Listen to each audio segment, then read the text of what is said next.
Hello, welcome to Magic Circles in the Skies podcast and today's episode. But before we begin, I'd like to give a big thanks to people that have liked, shared, and subscribed. This is very much appreciated. Now for today's episode by the Brother Grimes, The Girl Without Hands, or which I've renamed as A Dangerous Dance with the Devil. The structure will remain the same, starting off with a brief summary where I'll digress on a few highlighted sentences, give a brief reflection, and my pearl of wisdom. Then we'll move on to my critical review on how this fairy tale plays in today's society, using a film, for example, that parallels some of the themes that was in the fairy tale. We'll also do the trigger points, which I will talk about what specific points triggered me and why, and give some examples.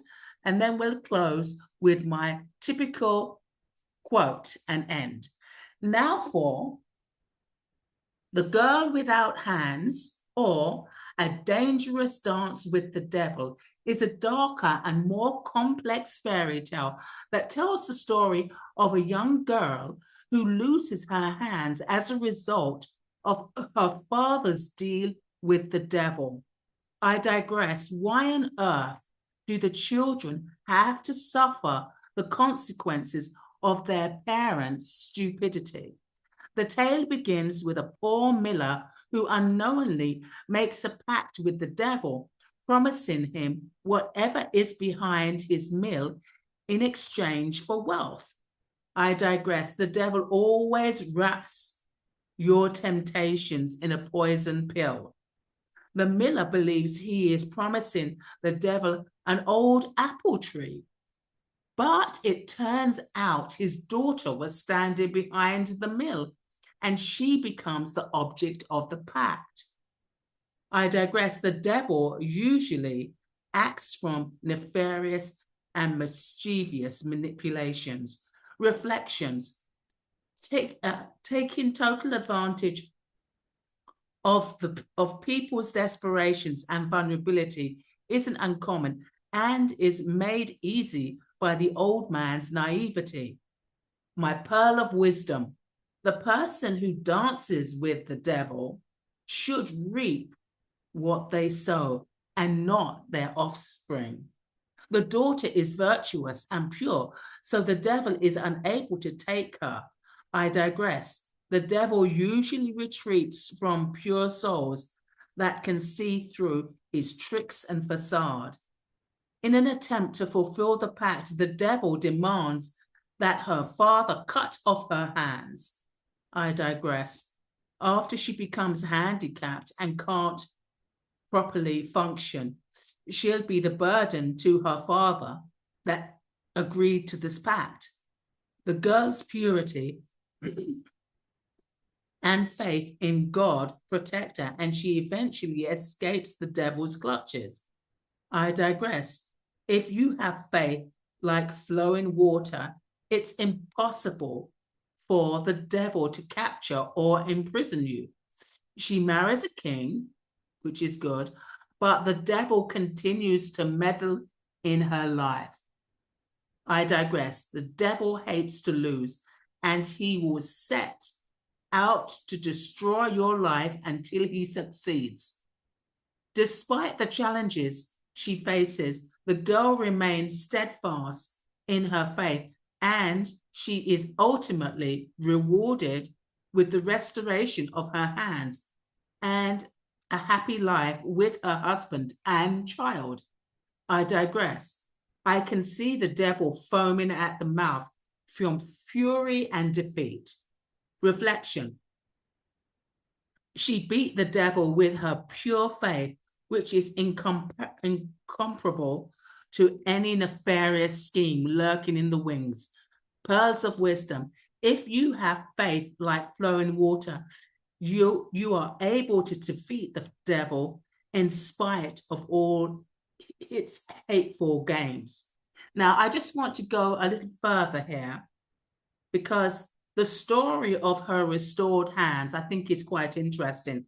The king returns. So seems to be a break in their relationship. And the king went off to war. He comes back and he discovers the letters had been tampered with. He sets out to find his wife and child.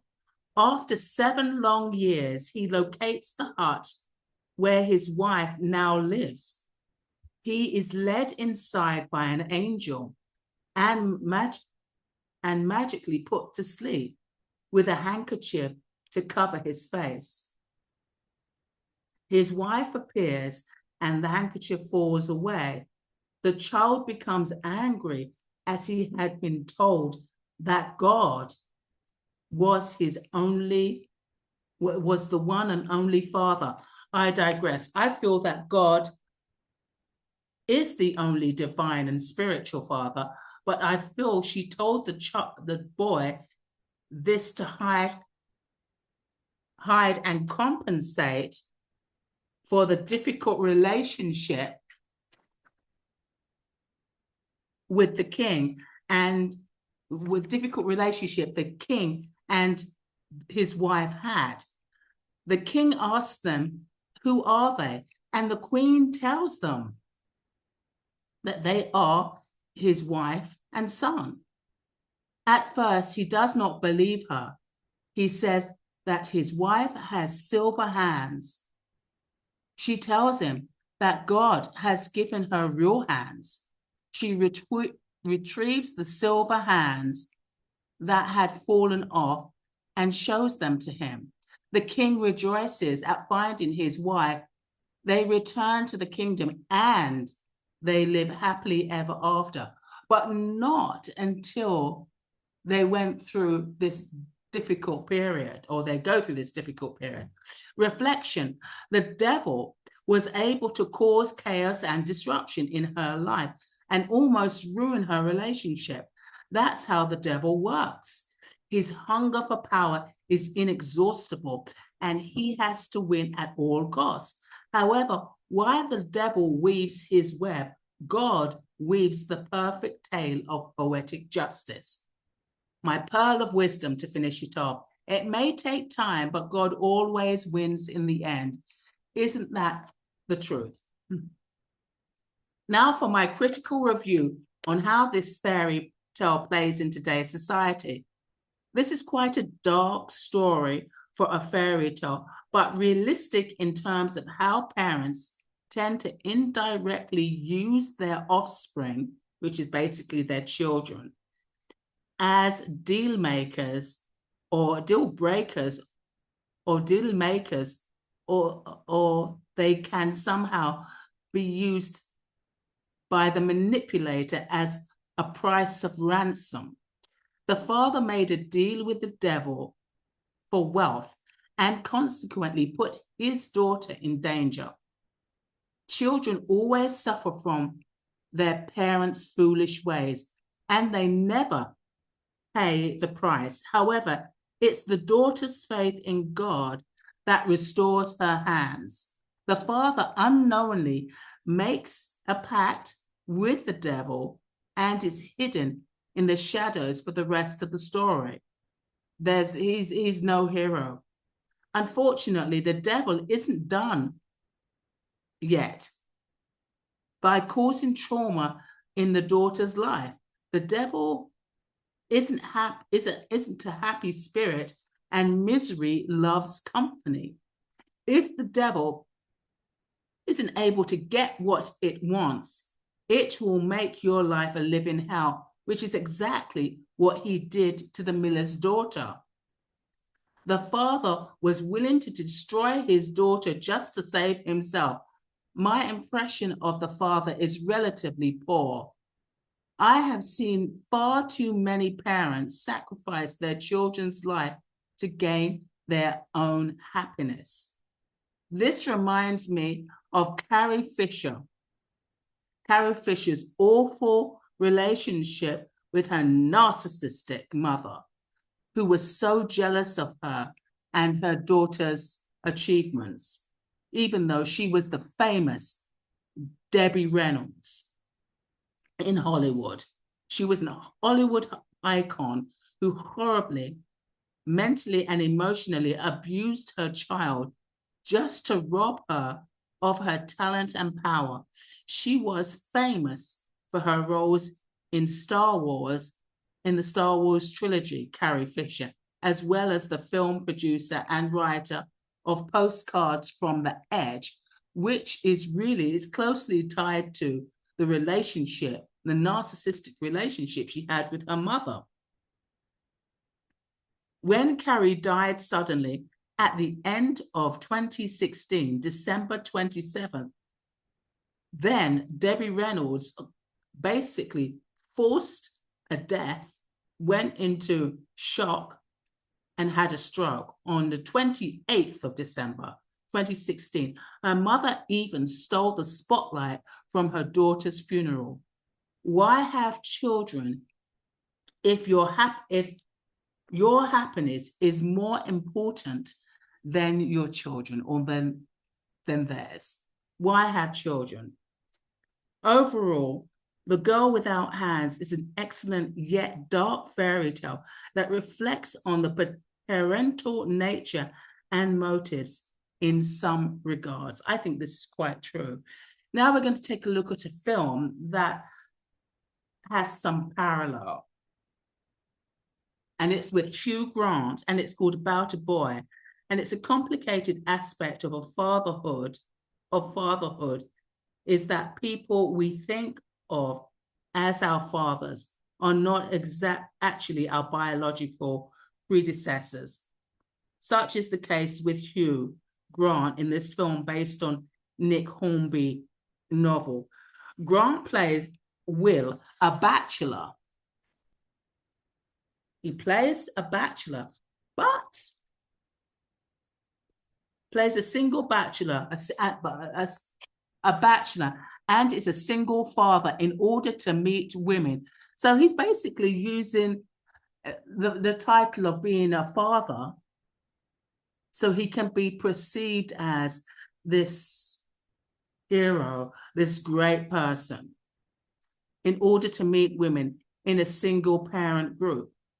It's there he meets Fiona and her son Marcus and begins a sloppy but ultimately loving relationship with the pair. Fiona has severe depression, and so Marcus forces Will to stick around to help him. Will uses Marcus to help him woo another woman. All three fall in and out of friendship with one another, but ultimately they are the family that one another needs. So this man who was pretended to be a single parent, I mean, he was just using Marcus. He didn't really love him, but he needed him to pull the wife or the girlfriend. And then he uses him to pull another woman, basically letting the child know, I don't really give a damn about your mother. And I'm looking for another woman. All it was is about him looking the part. And a lot of times, now he didn't have children, but he used the role of being a father. There are times, people, where I honestly feel, this is where it's in relationship with the fairy tale. There are times I really believe that there's misconceptions about parents. A lot of times we believe that parents have pure motives and they're not completely selfish, and they're all about sacrificing for their children. And I don't believe that's necessarily true. I think there are parents, like I read the other day, there was I think there's a guy called Joey that used to be on Friends. And when he left Friends, he had a daughter, and his daughter was really, really ill.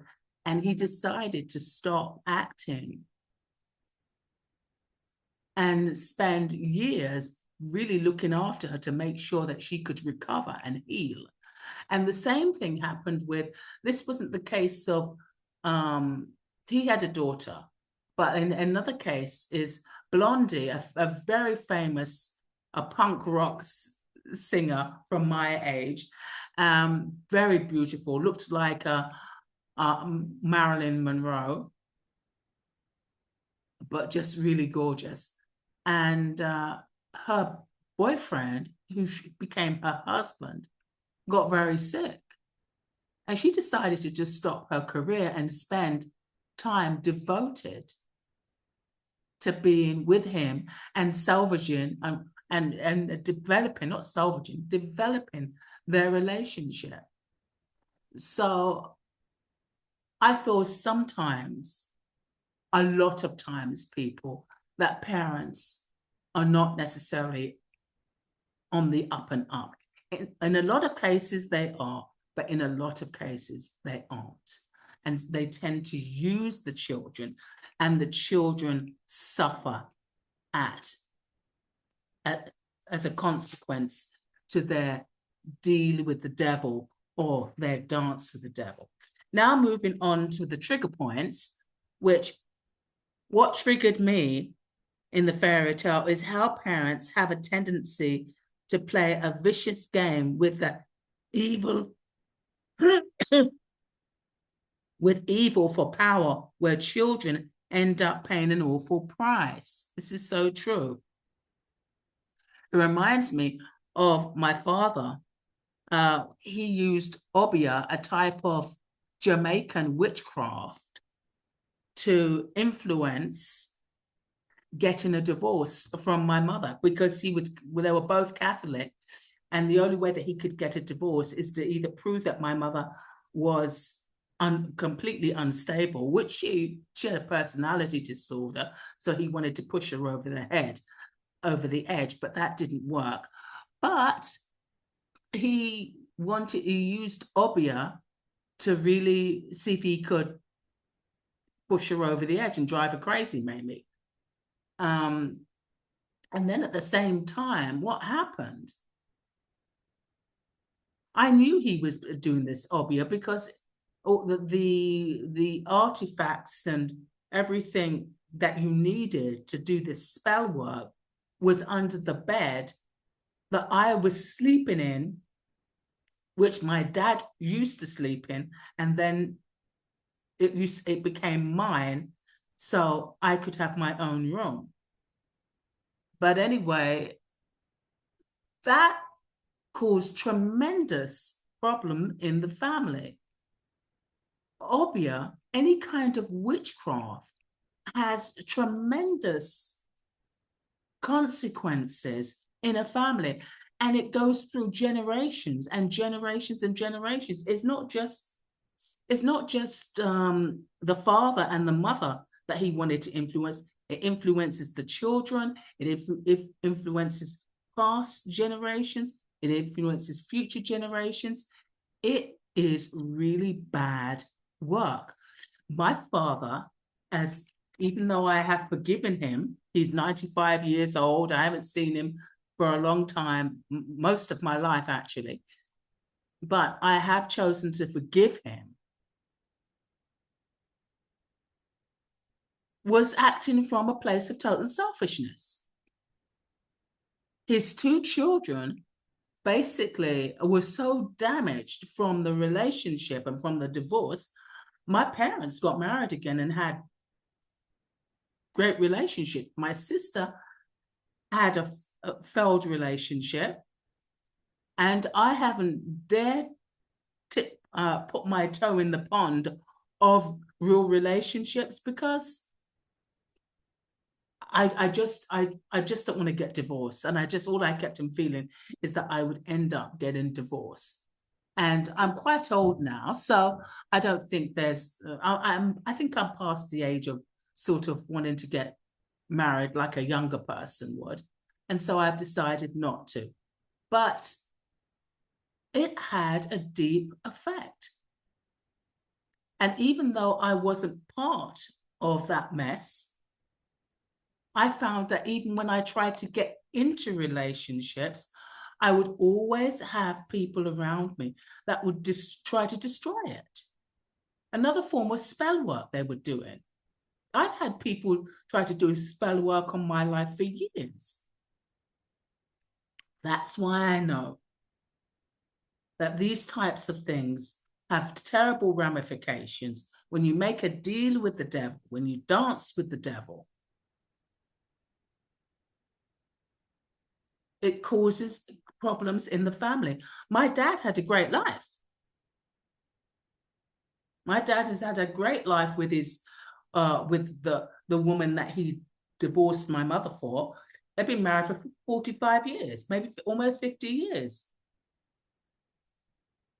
And yet,